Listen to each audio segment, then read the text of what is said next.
Friends, welcome to நறுமணம் channel. இன்றைக்கி நம்ம ஆனியன் சமோசா எப்படி செய்கிறதுன்னு பார்க்கலாம்.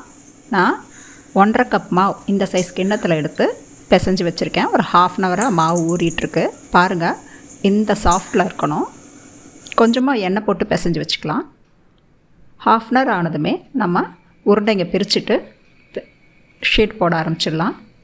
நான் ஏற்கனவே நம்ம சேனலில் பன்னீர் ரோலில் எப்படி ஷீட்ஸ் போட்டு ரெடி பண்ணோன்னு சொல்லியிருப்பேன். மறுபடியும் அதே தான் காமிக்கிறேன். தவாவை கொஞ்சம் சூடு பண்ணிவிட்டு 2 சைடும் நம்ம திருப்பி போட்டு எடுத்து கொஞ்சம் அந்த ஈரப்பதத்தை எடுத்துடணும். பாருங்கள், இப்போ நான் அந்த மாதிரி ஷீட்ஸ் ரெடி பண்ணி இந்த சைஸில் கட் பண்ணி வச்சுருக்கேன். லென்த் வைஸாக கொஞ்சம் மீடியம் சைஸ் தான் போட போகிறேன், அதனால் நான் இந்த சைஸ் கட் பண்ணியிருக்கேன். ஒரு வெங்காய மசாலாவுக்கு ஒரு 3 மீடியம் சைஸ் ஆனியன் நல்லா பொடிசாக கட் பண்ணி வச்சுருக்கேன்.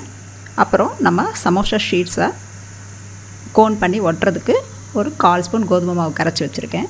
1 ஸ்பூன் சில்லி பவுடர், கொஞ்சம் கொத்தமல்லி, 1/4 ஸ்பூன் கரம் மசாலா. ஆரம்பிச்சிடலாமா ஃப்ரெண்ட்ஸ்? இப்போது ஸ்டவ் ஆன் பண்ணி ஒரு கடாயை வச்சுட்டு சும்மா ஒரு 1/4 ஸ்பூன் எண்ணெய் ஊற்றலாம். அந்த எண்ணெயை காஞ்ச உடனே நம்ம இந்த சமோசாவுக்கு தேவையான வெங்காய ஸ்டஃபிங்கை ரெடி பண்ணலாம். எண்ணெய் காஞ்சதும் நறுக்கி வச்சுருக்க வெங்காயத்தை போடுறேன். அதாவது நம்ம அந்த ஈரப்பதத்தை எடுத்தோம்னா தான் நம்ம சமோசா ஃபோல்ட் பண்ணும்போது நமக்கு ஊறி வராமல் இருக்கும். அதுக்காக தான் எண்ணெயில் போட்டு வதக்குறோம். இப்போது சமோசாவுக்கு தேவையான உப்பையும் நான் சேர்த்துடுறேன். உப்பு போட்டதும் ஒரு 3லேருந்து 4 நிமிஷம் வதங்கினா போதுங்க. நம்ம மிளகாத்தூளை சேர்த்துடலாம். நல்ல ஈவினிங் டைமில் நம்ம வீட்டிலே இந்த மாதிரி ஹோம்மேட் சமோசா செஞ்சு சாப்பிட்டோம்னா சாப்பிட்றதுக்கு ரொம்ப டேஸ்ட்டாக நல்லா இருக்குங்க. கொஞ்சம் வதங்கிடுச்சு. இப்போ நான் மிளகாத்தூளை ஆட் பண்ணுறேன். போட்டு நல்லா பரட்டி விட்டுக்கலாம். ஃப்ளேமை மீடியம் ஃப்ளேமில் வச்சுக்கோங்க. கரம் மசாலாவையும் சேர்த்துடுறேன். இந்த கரம் மசாலா போடுறது கொஞ்சம் டிஃப்ரெண்ட்டாக இருக்கும் சாப்பிட்றதுக்கு. அவ்வளோதாங்க. கொஞ்சம் ஃப்ளேமை ஹை பண்ணிவிட்டு நம்ம நல்லா பரட்டிட்டு கொத்தமல்லியும் சேர்த்துட்டு கொஞ்சம் சூடாகினதுமே நம்ம ஷீட்ஸ் மடித்து சமோசா ரெடி பண்ணிட வேண்டியது தாங்க. நான் கொத்தமல்லி இப்போ சேர்த்துடுறேன். சேர்த்துட்டு ஸ்டவ் ஆஃப் பண்ணிடுறேங்க.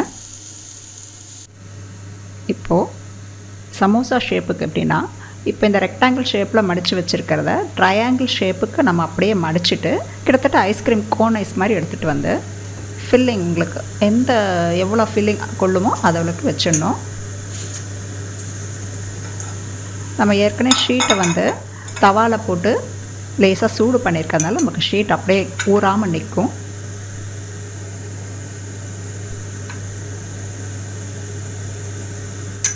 போட்டுட்டு நம்ம கோதுமை கரைச்சி வச்சுருக்கோம் இல்லைங்களா, ஸ்டிக் பண்ணுறதுக்கு, அதை சுற்றி வெளியே இருக்க அவுட்டர் சைடு தடவிட்டு நம்ம அப்படியே மடித்து ஒட்டிட வேண்டியது தான். எக்ஸ்ட்ரா பீசஸ் எதனா அப் அண்ட் டவுன் மாதிரி வந்துச்சுன்னா நீங்கள் அதை கட் பண்ணி வச்சுக்கிட்டா லாஸ்ட்டாக நம்ம எண்ணெயில் அதை கூட பிஸ்கட்ஸ் மாதிரி பொரிச்சு எடுத்துக்கலாம். அதுவும் வேஸ்ட் ஆகாது. நான் இப்போ ரெடி பண்ணுறேன்.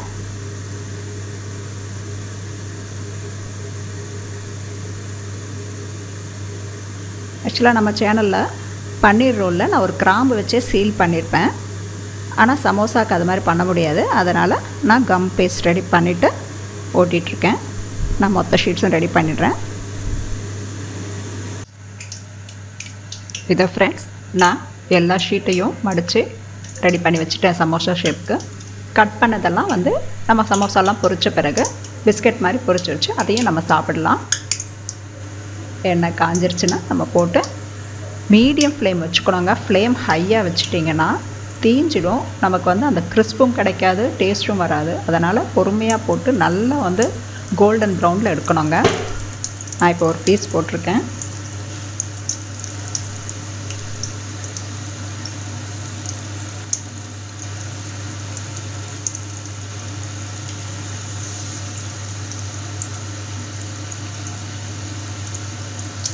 பாருங்கள், நல்ல கோல்டன் ப்ரௌனில் வந்துடுச்சு. நம்ம இப்போ எடுத்துடலாம். நான் ஒன்று உடச்சி காமிக்கிறேன். பாருங்கள், ஸ்டஃபிங் ஃபுல்லாக இருக்குது. சாப்பிட்றதுக்கு ரொம்ப டேஸ்ட்டாக இருக்குங்க. கண்டிப்பாக நீங்களும் ட்ரை பண்ணுங்கள். இப்போ நான் மொத்தத்தையும் போட்டு எடுத்துட்டேன். இதோ ஃப்ரெண்ட்ஸ், நம்மளுடைய ஆனியன் சமோசா ஃப்ரெஷ்ஷாக சூப்பராக ரெடி ஆயிடுச்சு. நீங்களும் ட்ரை பண்ணி பாருங்கள். ட்ரை பண்ணி பார்த்து பிடிச்சிருந்தா லைக் பண்ணுங்கள், கமெண்ட் பண்ணுங்கள், ஷேர் பண்ணுங்கள். மறக்காமல் எங்கள் நறுமணம் சேனலுக்கு சப்ஸ்கிரைப் பண்ணுங்கள். தேங்க்யூ ஃபார் வாட்சிங்.